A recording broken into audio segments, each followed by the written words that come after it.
사사기 12장입니다. 8절부터 15절까지 봅니다.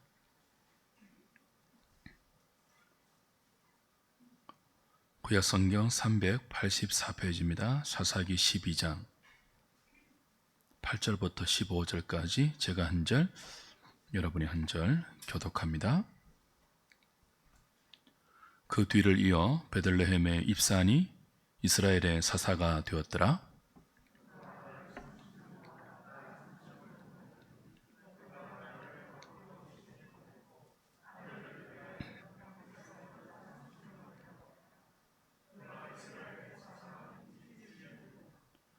입산이 죽음에 베들레헴에 장사되었더라.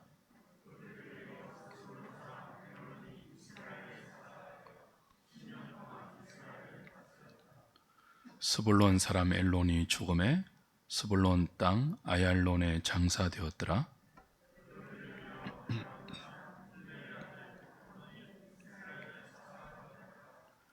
그에게 아들 40명과 손자 30명이 있어 어린 낙이 70마리를 탔더라.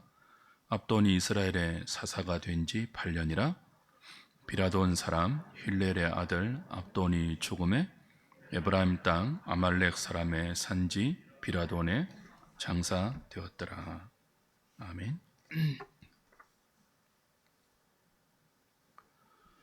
입다가 죽은 후에 3명의 소사사가 등장합니다.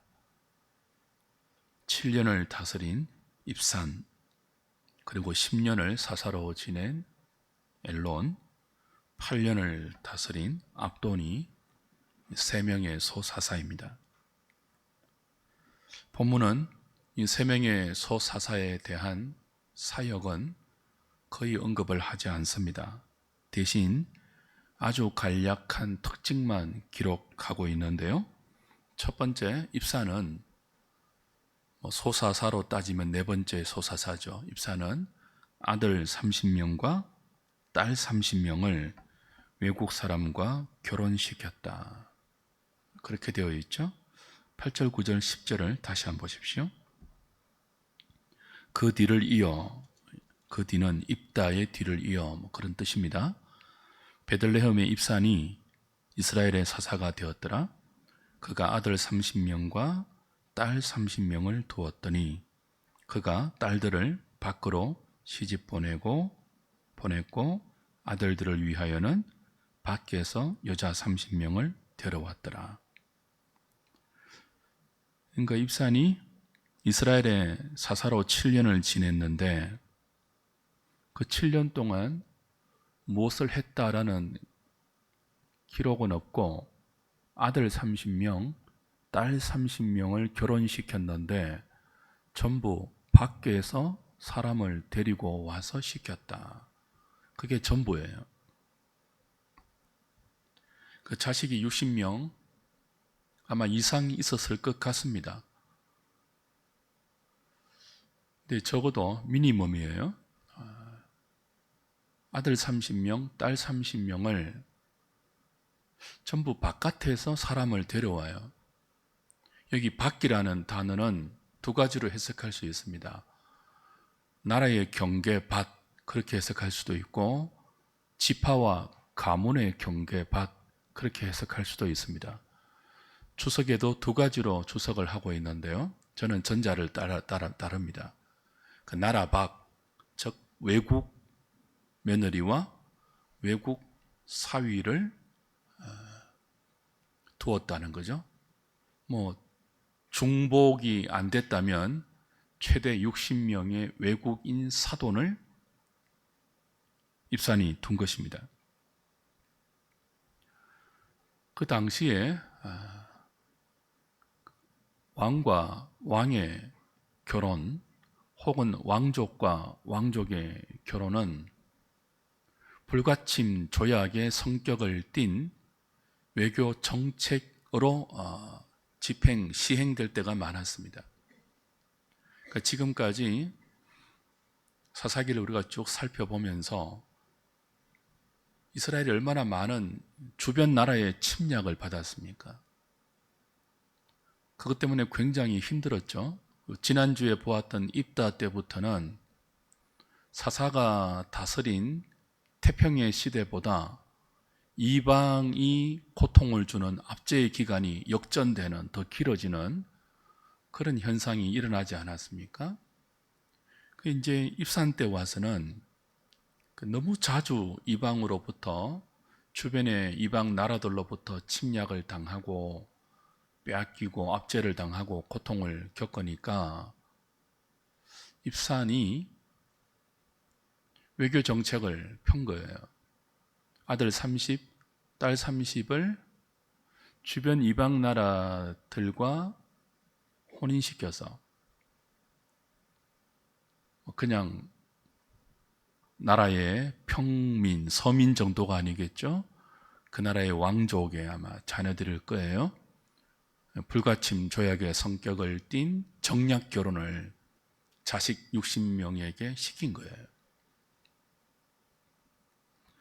그 외교 정책을 편 거죠. 입산이 7년 동안 이스라엘을 사사로 다스리면서 이방으로부터 침략을 받았다, 그런 기록이 없어요. 오늘 등장하는 3명의 소사사가 공통적으로 이방의 압제로부터 고통당했다는 기록은 없는데요, 그 첫걸음이 입산 때부터 이 정략 결혼을 통한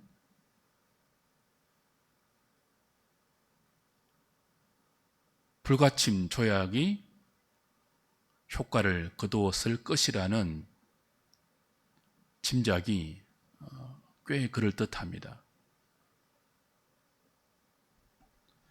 동시에 입사는 이 자녀들의 정략 결혼을 통해서 주변 이방 나라들의 침략을 외교 정책으로 막은 동시에 이스라엘이 밖으로 뻗어나가는 일종의 세계화 정책을 폈다고 할 수 있습니다. 그러니까 입사는 외교에 능한 사람이었습니다. 세계화 정책, 우리나라 YS가 그 세계화 정책을 폈지 않습니까? 그처럼 좁은 가나안 땅 안에 머물러 있지 말고 그 정략 결혼을 통해서 이방 며느리가 들어오고 이방 사위가 들어오고 많은 이방 나라의 왕들을 사돈으로 맺어서 이 이스라엘이 그 나라의 문화와 그 나라의 많은 영역들로 진출할 수 있도록, 뻗어나갈 수 있도록 일종의 세계화 정책을 편 거죠.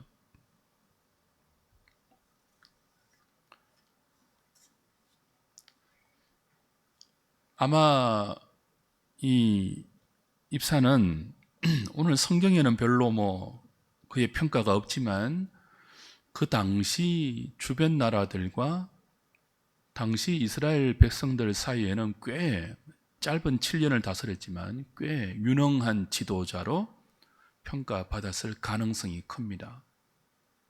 일단 이방의 침공을 받지 않았잖아요. 그리고 다양한 주변 나라의 문물을 정략 결혼을 통해서 들여왔잖아요. 세계화에 맞설 이스라엘 백성들에게 보였잖아요.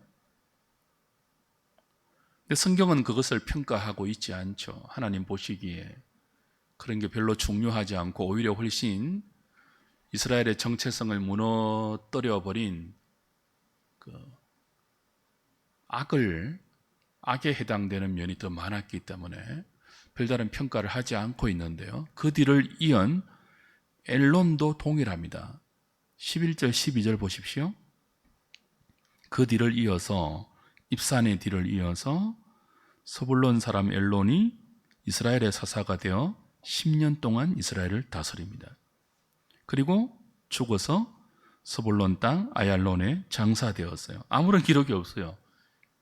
이 엘론은 그냥 어디 사람인데 10년 동안 사사가 되어서 이스라엘을 다스리고 죽어서 그 땅에 묻혔다. 그게 전부예요. 무슨 뜻일까요? 우리 그 어떤 행사에 상을 받을 때 그 사람 혼자 받지 않고 둘이나 여러 사람이 받을 때 맨 처음에 사람은 상장의 내용을 읽어주잖아요. 근데 똑같은 상을 받는다면 그 뒤에 사람은 뭐라고 있습니까? 이하 동문하고 끝이 나요. 똑같다는 거예요, 내용이. 엘론이 그런 경우죠. 앞에 입산이 일종의 세계화 정책, 그 불가침 조약의 성격을 띤 이방 결혼, 정략 결혼을 통해서 이방의 압제로부터 이스라엘을 보호하고 주변 나라들로 뻗어나가려는 그 정책을 이 엘론도 좋게 보아서 그대로 답습했다는 뜻입니다. 이하 동문. 그렇게 10년을 다스리다가 죽었다. 그게 끝이에요. 이 두 사람을 통해서 알 수 있는 내용이 있습니다. 네 번째 소사사 입산, 다섯 번째 소사사 엘론을 통해서 우리가 알 수 있는 것은 하나님의 언약 백성으로 부름받은 이스라엘이 갈수록, 앞에 이제 입다 때부터 그런 성격이 있었잖아요. 갈수록 언약 백성의 특징을 잃어가고 이 두 사사 시대에 와서는 거의 뭐죠? 정략 결혼을 통한 외교 정책으로 이방의 문물이 급속도로 들어와서 고유한 언약 백성의 정체성을 완전히 상실해버린 그런 시대임을 우리는 짐작할 수 있습니다. 거의 이방화되었습니다. 세계화가 아니라 이방화되었습니다. 입산과 엘론이 내건 기치는 이스라엘의 세계화였습니다. 근데 맞이한 결과는 이방화입니다. 그래서 뒤에 나오는 압돈도 그렇지만 이 시기는요, 이방에 의한 침략도 없지만 사사로 인한 못도 없다고요? 평안도 없어요. 우리 앞에서부터 쭉 확인했잖아요. 이방으로부터 고통을 당하지만 하나님께서 세우신 구원자 사사가 통치하는 동안에는 그 땅이 평안했고 그 땅이 태평했더라 하는 기록이 있었는데 이 앞에 입다 때부터 이제 그런 기록이 사라지지 않습니까?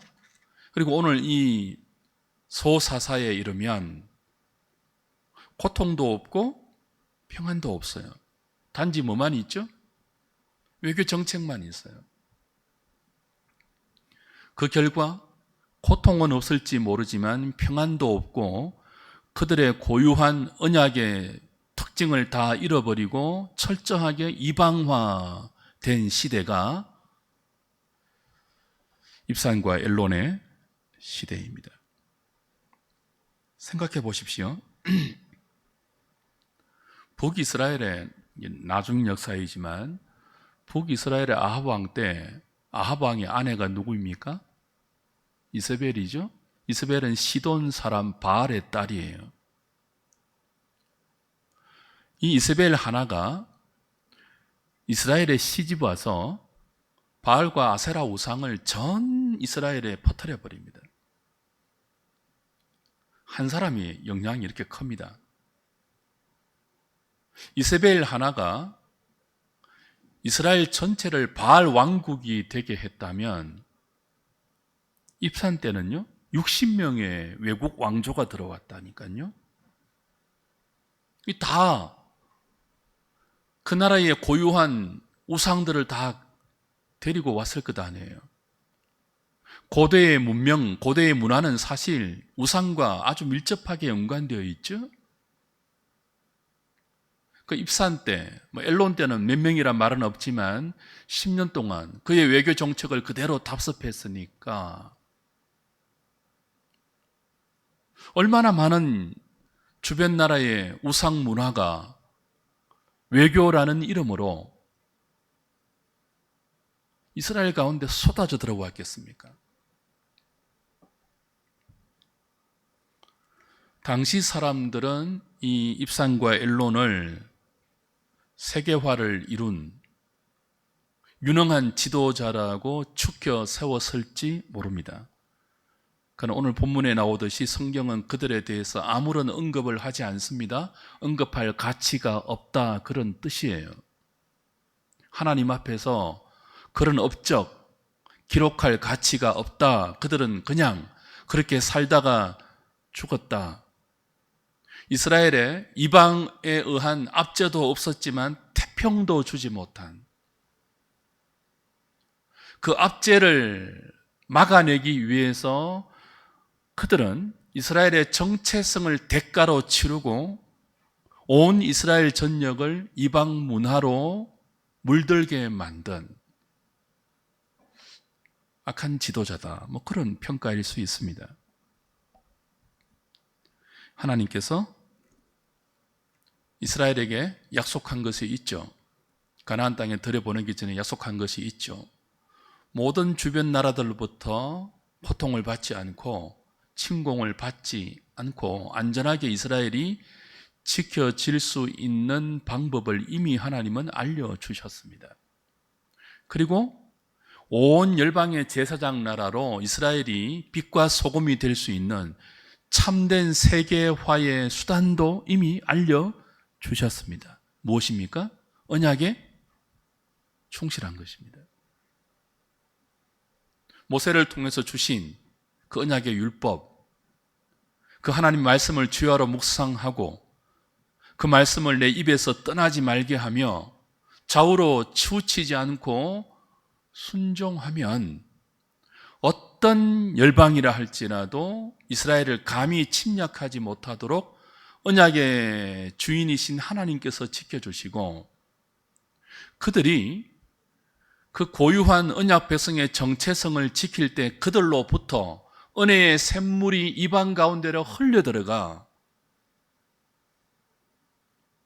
온 열방이 이스라엘이 굳이 밖으로 뛰쳐나가지 않아도 온 열방이 이스라엘 안으로 들어오는 그 샘물을 맛보기 위해서 그 고유한 언약의 독특한 특징을 보기 위해서 온 열방이 이스라엘로 모여드는 참된 세계화가 될 수 있다고 하나님 이미 약속해 주셨고 가르쳐 주셨죠.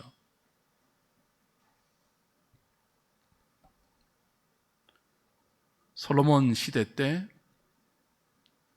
솔로몬이 하나님께 지혜를 구했지 않습니까? 이 나라를 통치하는데 하늘의 지혜가 필요합니다. 그러니 지혜를 주십시오. 지혜를 구해서 하나님이 지혜를 주셨어요.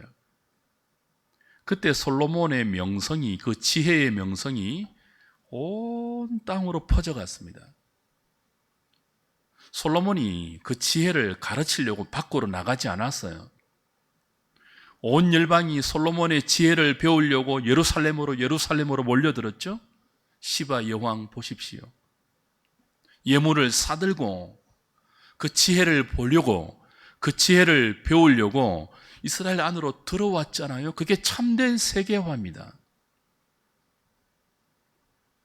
굳이 정략 결혼을 통해서 굳이 우상을 섬기는 이방의 문화를 수입하지 않아도 하나님께서 약속하신 그 언약의 독특한 정체성을 믿음으로 잘 지키고 있으면 허락하신 지혜와 허락하신 능력이 온 땅으로 퍼져나가서 그 소문을 듣고 열방이 이스라엘로 모여 든다는 거죠. 지금도 마찬가지입니다.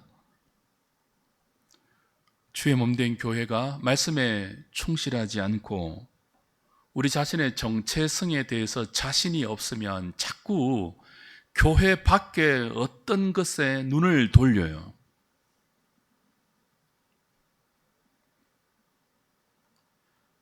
사도와 선지자들의 터 위에 세워진 교회를, 그 교회의 고유한 속성인 거룩성과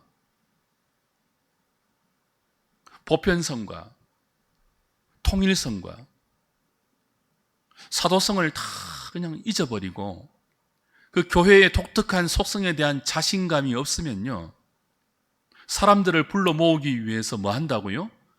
교회 밖에 사람들에게 인기가 있는 것들을 자꾸 교회 안으로 끌어 들어와요. 철학, 심리학, 상담학, 인문학, 과학, 이런 학문이 필요 없는 거 아니죠?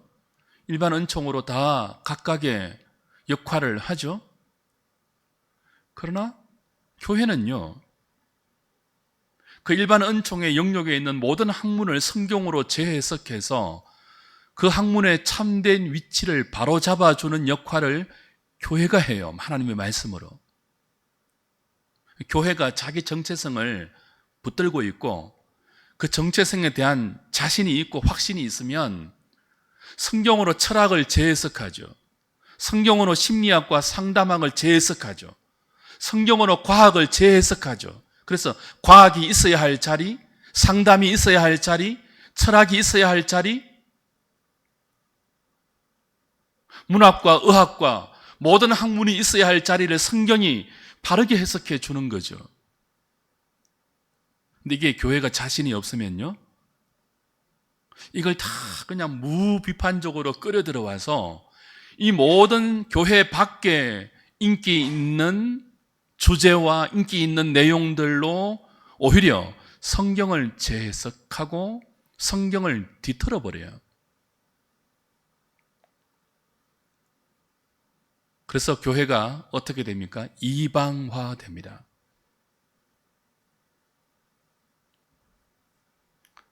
하나님의 말씀이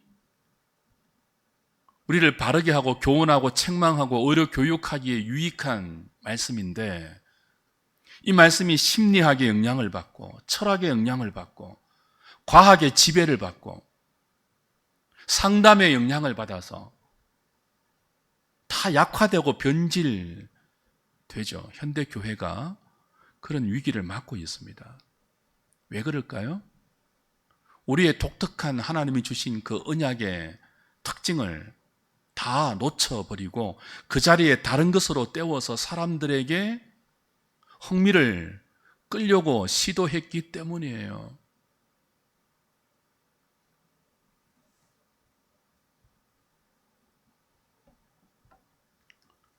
교회가 현대화 되었는지는 모르겠지만 세상의 찌꺼기들로 더럽혀진 것도 사실이죠. 오늘 제가 아까 기도 제목을 드렸지 않습니까? 하나님께서 교회 안에 성도들 안에 은혜의 샘물을 마련해 두셨습니다. 그 은혜의 샘물을 통해서 생명이 흘러나가게 되어 있습니다. 그걸 공동체가 맛보지 못하고 교회 안에 있는 지체들이 그 은혜의 샘물을 마시지 못하고 있다면 무엇인가 막혀 있는 거예요. 그 은혜의 샘물이, 생명의 샘물이. 마틴 로이드 존저는 그 쓰레기라고 표현했습니다. 주의 몸된 교회들에게 부흥이 있으려면 하나님의 은혜의 샘물을 막고 있는 온갖 쓰레기들을 치워야 한다. 그렇게 말했죠.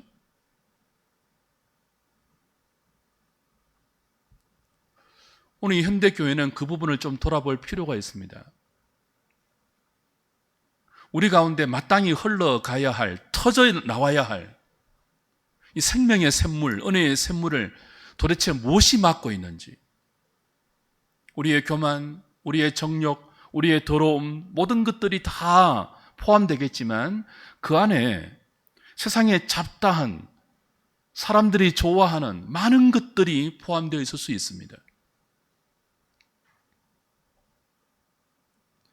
요즘 그 TV에 그 이은영입니까? 오은영입니까? 그 상담하시는 분이 있잖아요, 여자분. 그분하고 백종원하고 뭐 거의 TV를 거의 장악하고 있잖아요. 한쪽은 이렇게 먹는 쪽으로, 한쪽은 상담 쪽으로. 어떤 교사분들이 이런 애로를 토로했습니다.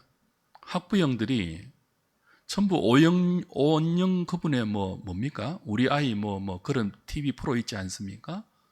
그 상담하는 영향을 받아서 학교 교사가 그렇게 안 해주면 난리가 난대요, 그냥. 근데 개인 상담하고 이 학교라는 이 공동체의 교사들이 학생을 다스리는 원리는 다르거든요.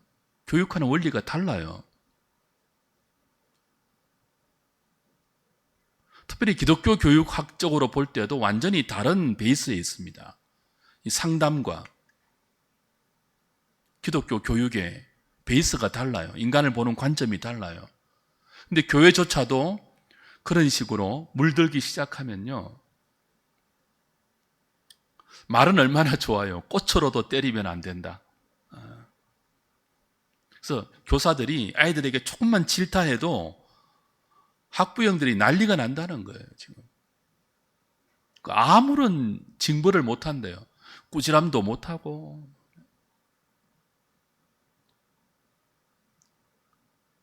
제가 이제 세상 밖에 학교의 영역을 잠시 예를 들었지만 교회 안도 그럴 수 있다는 의미입니다. 얼마나 많은 이 세상 밖의 유행들, 사람들이 좋아하는 그 시대의 가치관들, 흐름들, 그런 것들이 이 성경적인 원리를 비틀어버리고 왜곡시켜버리는 것이 얼마나 많은지 몰라요. 제가 자주 비판했죠. 한때 우리 한국 교회 안에 내적 치유라는 프로그램이 굉장히 유행했습니다. 한 30년 전부터. 지금은 좀 잠잠해졌죠. 그 성경적이지 못한 원리들이 너무나 많기 때문에. 그 내적 치유는 프로이드와 융에 근거하거든요. 그 이론적인 기초가. 이 프로이드와 융은 기독교 인간학과는 정반대에 있는 인물들입니다. 그래서 그 내적 치유라는 명목으로 성경을 보면요, 전부 치유받아야 할, 전부 어린 시절의 상처에 관계된 그런 식으로 성경을 보죠. 회개를 안 합니다. 전부 누군가 때문에 상처받은 것이라고.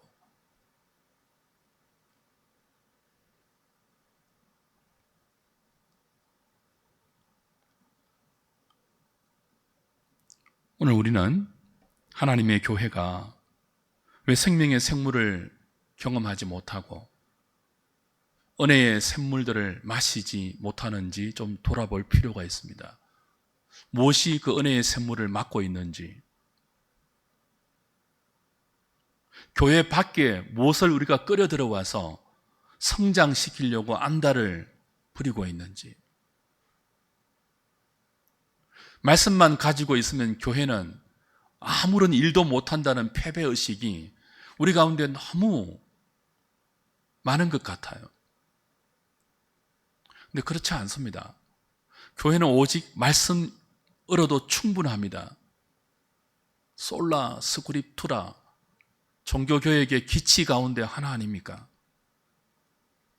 오직 말씀만으로가 약화되고 그 오직 말씀의 자리에 다른 것들이 너무 많이 들어와 있기 때문에 우리는 지금 진정한 생명의 생수를 맛보지 못하고 있습니다. 그거 치워야 합니다. 입산과 엘론이 이스라엘 가운데 이방의 침략은 외교 정책으로 막았는지 모르지만, 세계화 정책으로 막았는지 모르지만 하나님의 태평도 없었고요, 오히려 이스라엘 전역을 이방화 시켜버린, 우상화 시켜버린 참 나쁜 사사들이다. 저는 그렇게 평가하고 싶습니다. 그 뒤를 잇는 압도는 조금 더 독특하죠. 13절, 14절, 15절 보십시오. 그 뒤를 이어 비라돈 사람 힐렐의 아들 압돈이 이스라엘의 사사가 되었더라. 그에 관한 기록은 뭡니까? 아들 40명, 손자 30명이 어린 나귀 70마리를 탔더라. 그거밖에 없어요. 사사로 지낸 8년 동안에 그거 하다가 죽었다. 그게 전부예요. 앞에 두 소사사와는 조금 다르죠. 이방 결혼 그건 없지만 아들 40명, 손자 30명에게 어린 나귀 새끼를 타게 했다. 우리 어린 나귀 새끼 탔다 그 전에 살핀 바 있죠. 구약 성경에서 나귀는 번영과 부를 상징합니다. 그리고 당시에 이 어린 나귀는 가장 최고급의 무슨 수단이었습니까? 운송 수단이었습니다. 요즘 말로 하면 벤처 600 뭐 그런 겁니다. 그러니까 압돈이 아들 40과 손자 30에게 어린 나귀 새끼를 다 주어서 최고급 운송 수단 아닙니까? 성읍을 돌아다니면서 재판하고 사사의 통치를 하게 했습니다. 그러니까 자기 혼자 7년 동안 이스라엘을 사사로 다스린 것이 아니라 8년입니까? 8년 동안 다스린 것이 아니라 아들과 손자 합의 70명에게 어린 나귀 새끼를 다 주어서 성마다 돌아다니게 하면서 재판하고, 사사가 하는 일이 재판하고 통치하는 것이니까요. 사사 역할을 감당했죠. 그러니까 아주 귀족처럼 일했던 것입니다. 왕처럼. 동시에 그는 자식과 손자를 이용해서 자신의 사역을 긍정적인 측면이라 볼 수 있겠죠. 일종의 네트워크화했습니다. 네트워킹을 했습니다. 혼자 다 돌아다니지 않고 그 아들 30명, 40명, 손자 30명에게 각 성읍을 다 돌아다니게 해서 효율적으로 일을 했다고 볼 수 있죠. 그런데 그도 역시 그가 8년 동안 사사로 지내는 동안 이스라엘이 태평했더라 혹은 평안했더라 하는 기록이 없습니다.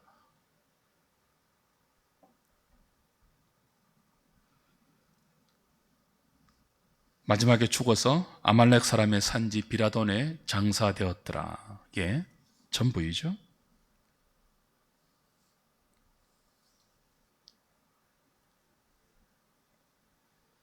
압도는 일종의 사역 네트워크를 잘 구축한 사람이라고 볼 수 있는데요. 그러나 기독교의 참된 네트워킹이 뭡니까? 운송수단 잘 마련하는 것입니까? 교회가 대형 버스 잘 마련해서 구석구석 교인들을 잘 이렇게 수송해서 주일날 다 이렇게 실어 나르는 것입니까? 인터넷망을 잘 구축해서 온갖 정보들을 다 그렇게 활용할 수 있는 그런 시설을 마련하는 것이 교회의 네트워킹이 잘 되는 것입니까? 그런 교회가 생명이 있고 그런 교회가 정말 하나님의 능력을 온 지체들에게 경험시켜주는 교회일까요? 그럴 수도 있겠죠. 워낙 네트워킹 시대니까요. 그러나 교회에는요, 그 인터넷 중요합니다. 운송수단 중요해요. 그러나 그것들과는 비교할 수 없는 하나님이 허락하신 참된 교회의 네트워크가 있습니다. 무엇일까요? 어린 나귀 새끼 안 타도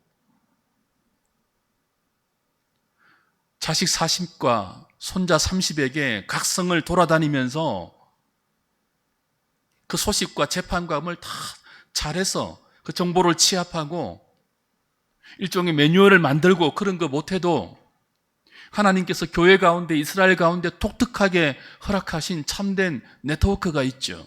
성령의 교통입니다. 성령의 교통하심. 어린 나귀 새끼 안 타도 성령의 교통하심이 각 지파에게 그들 가운데 세우신 장로들, 제사장들, 그리고 사사, 지도자들, 그들이 성령의 교통 가운데 하나님 말씀 붙들고 하나님의 은혜를 잘 흘려보내면 그 어떤 좋은 운송수단, 그 어떤 좋은 인터넷망과 비교할 수 없는 생명의 네트워킹이 촘촘하게 위로부터 허락된다고 하나님은 교회 가운데 가르쳐 주셨죠. 성령의 교통하심. 그래서 우리는 매일 사도신경을 고백할 때 성령의 교통을 고백하지 않습니까? 성도 가운데 있는 성령의 커뮤니케이션, 성령의 교통하심.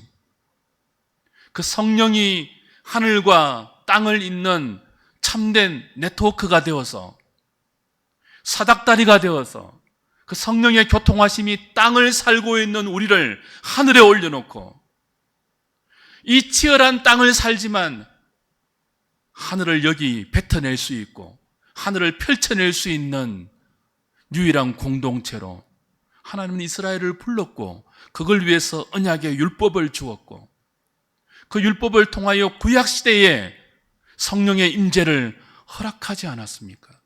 근데 그거 다 포기하고 입산과 엘론과 압돈이 세계화 정책, 정략 결혼 정책, 그리고 눈에 보이는 어린 나기를 의지하는 그 인간적인 네트워크를 통하여서 나름 이스라엘의 평안을 구축하려고 했지만 그건 교회의 부와 번성, 교회의 기족화를 불러왔습니다. 압돈 때는. 여러분 이게 한번 생각해 보세요. 제가 여러분이 내는 헌금을 가지고 벤처를 타고 다닌다고 생각해 보세요. 명목은 뭐라고요? 복음을 전한다고.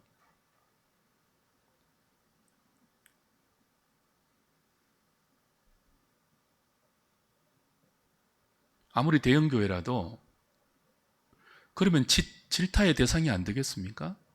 교회가 기족화되는 거예요. 압돈 때. 아들 40, 손자 30에게 다 어린 나귀 새끼를 다 주었어요. 다 사줬어요.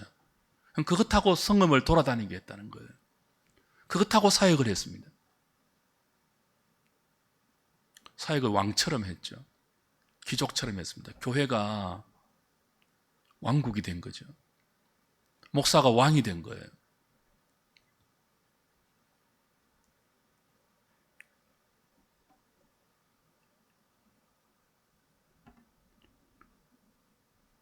오늘 주의 몸된 교회가 새로워지고 살 수 있는 길은 교회 밖에서 참신한 프로그램을 들여오는 것이 아닙니다. 다시 주의 말씀으로 돌아가서 성령의 교통하심을 사모해야 합니다. 여러분에게 성령의 교통하심이 있습니까? 야곱의 사닥다리가 베델에서 하늘과 땅을 이어주었잖아요. 가장 공고한 때, 모든 것을 잃어버리고 도망자로 도망칠 때, 돌베개를 베고 바닥에 그냥 누워있는데 성령이 그런 야곱을 하늘과 땅을 이어주는 사닥다리로 교통했습니다.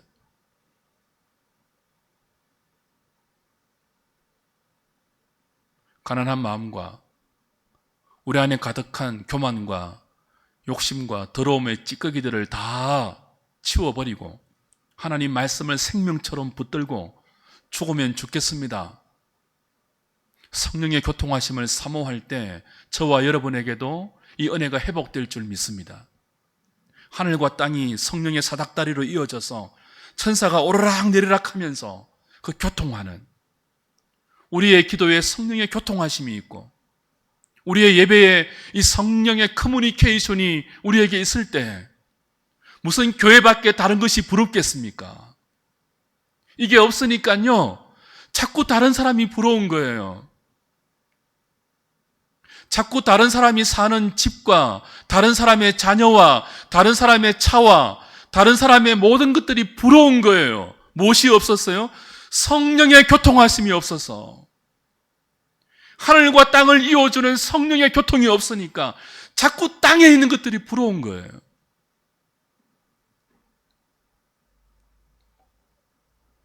하나님의 나라는 말에 있지 않습니다. 능력에 있습니다. 성령의 능력은요, 말씀과 기도에서만 나옵니다. 우리 안에 있는 모든 세상의 방법을 내려놓고 순전한 말씀과 기도로 돌아가서 하나님이 주시는 성령의 교통의 은혜, 하나님이 주시는 참된 부흥, 그 영적 각성을 사모하는 저와 여러분 또 우리 하누리 교회에 될 수 있기를 주님의 이름으로 축복합니다.